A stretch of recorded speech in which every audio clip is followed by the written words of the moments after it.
महंगाई का वार किस पर कितना, ये जो हमारी चर्चा है, ये जो हमारा मुद्दा है, यही खत्म नहीं होता है। क्योंकि अब आपके पोर्टफोलियो पर विस्तार से बात करने के लिए हमारे साथ ईडलवाइस एएमसी की एमडी सीईओ राधिका गुप्ता जुड़ गई हैं।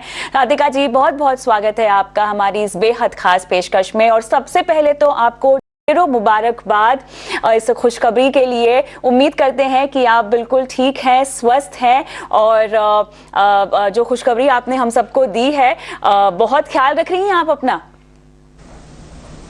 बिल्कुल रख रही हूँ, लेकिन पूरी तरह से काम भी कर रही हूँ। और जैसे हम निवेश की दुनिया में कहते हैं कि जल्दी शुरुआत करनी चाहिए, तो आने वाले मेहमान ने भी इन्वेस्टमेंट्स के बारे में, निवेश के बारे में जल्दी से शुरुआत कर दी है सीखने की। लेकिन देखिए, जिस तरह के माहौल में हम फिलहाल काम कर रहे हैं, एक निवेशक के लिए देखा जाए तो बड़ा ही अनिश्चितता वाला माहौल है। बहुत सारी चिंताएं हैं जो एक निवेशक को खा रही हैं, खासतौर से वो निवेशक जो कि बिल्कुल भी बाजार से भली भांति परिचित ना है। बढ़ती हुई महंगाई है, कमजोर होता हुआ रुपया है, जो पॉलिटिकल टेंशन जहां पर चल रही है।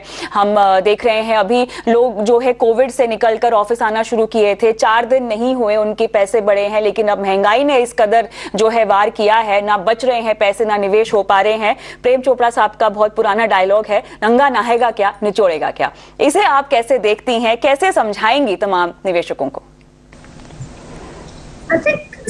ये जो बाजार में उतार चढ़ाव, जिसे हम अंग्रेजी भाषा में वॉलेटिलिटी कहते हैं, ऊपर नीचे का वो होना, ये कुछ लोगों के लिए बहुत नया है। उन निवेशकों के लिए नया है जो 2020-21 में शायद बाजार में आए हैं।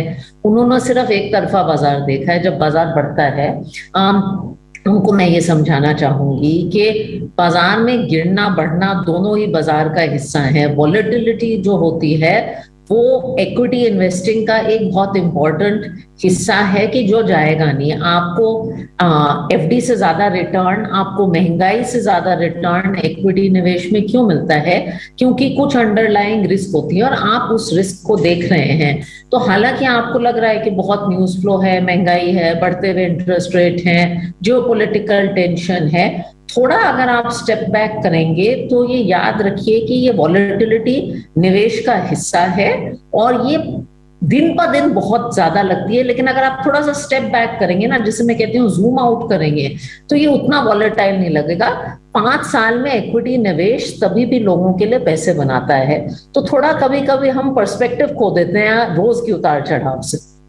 आपने, लेकिन थोड़ा सा महंगाई के इम्पैक्ट पर बात करना चाहती हूँ। लोगों के बजट की नहीं, लेकिन इक्विटी बाजार पे किस तरह से हम देख रहे हैं कि महंगाई का असर जो है वो दबाव बना रहा है, ये कैसे काम करता है?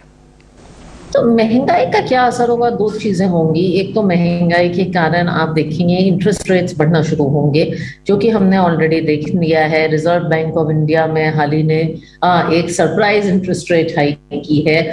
तो आमतौर से जब महंगाई बढ़ती है तो उसको कंट्रोल में लाने के लिए जो पैसा है, जो लिक्विडिटी है बाजार में, वो कम की जाती है, इंटरेस्ट रेट बढ़ाए जाते हैं। तो ये हो रहा है।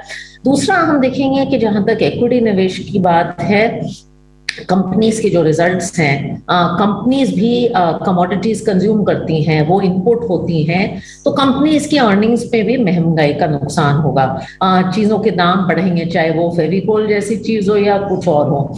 अब अच्छी कंपनीज आमतौर से जो मार्केट लीडर्स हैं, वो कुछ प्राइस इंक्रीज निवेशकों को, कस्टमर्स को पास कर देती हैं, तो अपने प्रॉफिट सस्टेन कर देती हैं। लेकिन ये इम्पैक्ट आपको इक्विटी कंपनीज में आएगा, उनकी कुछ रिजल्ट्स में आएगा। अब आरबीआई की ब्याज दरों की बात कही है। अब जो अगले महीने पॉलिसी है उसमें भी ब्याज दरें बढ़ने की ही संभावनाएं हैं। आपको लगता है कि ये इतनी सरप्राइज से बढ़ाना सही था और अब आने वाले वक्त में भी हम बढ़ती हुई ही देखेंगे? क्या एक पैटर्न की शुरुआत पहले से नहीं की जा सकती थी? क्या आपको लगता है कि निवेशकों को, लोगों को, आम जनता को एकदम से झटका लगेगा अब आने वाले दिनों में भी जो हम बढ़त देखेंगे? देखिए, अब सही क्या है गलत क्या है कि ये तो आरबीआई ने हमें एक बहुत अच्छी तरीके से क्राइसिस से नेविगेट किया है। लेकिन मैं आपको थोड़ा हालात कह दूं। ग्लोबली आप देख रहे हैं इंटरेस्ट रेट्स बढ़ रहे हैं। इंटरेस्ट रेट्स इंडिया में भी बढ़ेंगे, ये चर्चा तो हो ही रही थी, ये तो 1 साल से चर्चा हो रही थी। जहां तक सरप्राइज की बात है, मेरे हिसाब से 2 मामले हुए हैं।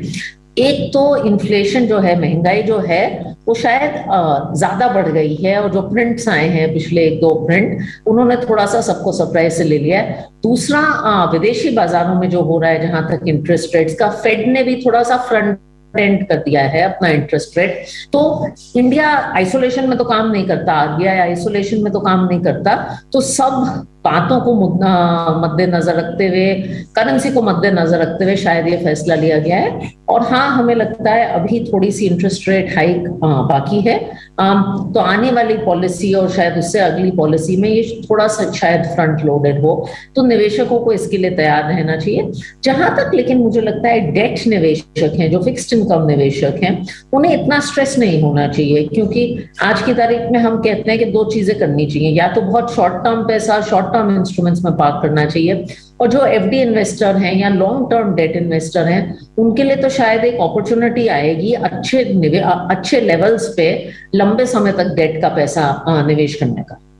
बिल्कुल, डेट के लिहाज से पोर्टफोलियो में कोई बदलाव फिलहाल करने चाहिए, या अगर आपको लगता है कि अगर आपने प्लानिंग कर रखी है अपने पोर्टफोलियो को, लक्ष्य को योजनाबद्ध तरीके से बना रखा है, तो आपको ज्यादा फेरबदल नहीं करना चाहिए, एकदम पैनिक में आके किसी फंड से ना निकल जाए, कोई नया फंड ना शामिल कर ले, क्योंकि फिलहाल हम जो गिरावट देख रहे हैं वो हाल की बात है। आपने तो पोर्टफोलियो लंबे समय के लिए बना रखा है, जिसमें इस तरह के ट्रिगर्स काउंटेड होने चाहिए।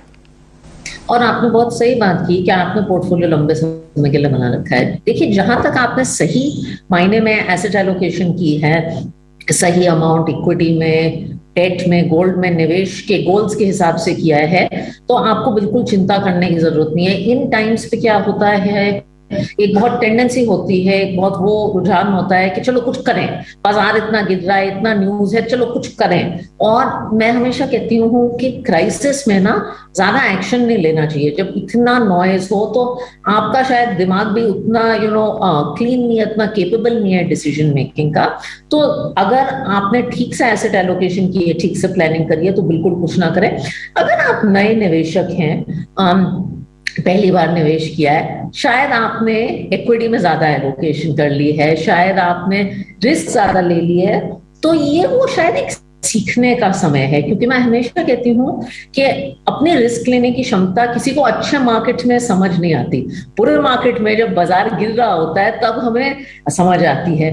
तो फिर अगर आप नए निवेशक हैं तो थोड़ा आप सीखें, समझें, अभी भी कोई फैसला ना लें, शायद जब बाजार रिकवर हो जाए, लेकिन ये आपके लिए बहुत अच्छी सीख होगी, तो ये सीखने का मौका ना गवाइए। मैम, इसी के साथ साथ अब अगर किसी का लक्ष्य पूरा हो रहा हो और इस तरह का माहौल है बाजार में, या कोई रिटायर ही क्यों ना हो रहा हो, इतनी अप्रत्याशित ग्रोथ देख ली हमने महंगाई में, उनके लक्ष्य तो अब अचीव होने से या उस मार्क पर आने से तो चूक जाएंगे। उनके लिए अब क्या ये लास्ट मिनट कोई रिसोर्ट होगा, कोई उनके लिए सोल्यूशन होगा कि फिलहाल बने रहें? See, I think अगर आप लंबे समय के निवेशक हैं, रिटायरमेंट गोल्स वगैरह हैं, आपके गोल्स, जैसे अगर आप रिटायर कर रहे हैं तो इस इवेंट का आप पे ज्यादा फर्क नहीं पड़ना चाहिए, क्योंकि अगर आपने अच्छे से प्लानिंग की है तो आपका ज्यादातर पैसा एक्चुअली अभी डेट में होना चाहिए। क्योंकि रिटायरमेंट का हम क्या कहते हैं, प्लानिंग का जब आप शुरुआत करते हैं तो आप इक्विटी में ज्यादा करते हैं और डेट में कम करते हैं, बढ़ते बढ़ते फिर वो डेट बढ़ जाता है, जिससे जैसे आप अपने गोल के नजदीक आते जाते हैं आप थोड़े से कंजर्वेटिव हो जाते हैं। तो मेरे हिसाब से उन निवेशकों के लिए शायद कोई ज्यादा फर्क नहीं पड़ा है। अगर आपका कोई गोल था, हाँ, पास का, और आपने इक्विटी में निवेश किया है, तो शायद आपको वो गोल 6 महीने, 1 साल, जब तक रिकवरी नहीं होती, थोड़ा सा पोस्टपोन करना पड़ेगा। इससे हमें ये भी सीख मिलती है कि थोड़ा सा कंटिजेंसी का पैसा हमेशा डेट में रखिए, क्योंकि इक्विटी का पैसा हमेशा लंबे समय का होता है, उसे कभी भी नहीं निकाला जा सकता, और अगर आप उसे उस गोल से एसोसिएट करेंगे तो आपको थोड़ी सी प्रॉब्लम हो सकती है। बिल्कुल। मैम, आने वाले मेहमान के लिए भी क्या आपने फाइनेंशियल प्लानिंग शुरू कर दी है या बस शुरू करने जा रही हैं? क्या आप प्लानिंग में इतना विश्वास रखती हैं और आपने कई बार अपना पोर्टफोलियो और अपने सपने जो आपने अचीव किए हैं अपने पोर्टफोलियो के जरिए उसके बारे में चर्चा की है, तो आने वाले मेहमान के लिए क्या प्लानिंग है आपकी?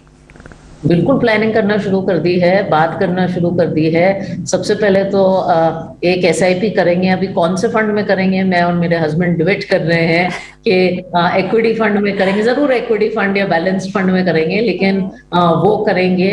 बाहर पढ़ने का जैसे हमारा कुछ सपना है कि बच्चा बाहर पढ़े, तो कुछ इंटरनेशनल भी करेंगे अगर मौका मिले, क्योंकि डॉलर और महंगाई इतनी बढ़ती है। लेकिन जरूर पहला निवेश तो मैं म्यूचुअल फंड की हूँ, तो पहला काम तो होगा कि एक बैंक अकाउंट खोलें, पैन कार्ड बनाएं और एक एसआईपी शुरू करें अच्छे से फंड में, अच्छे से इक्विटी फंड में।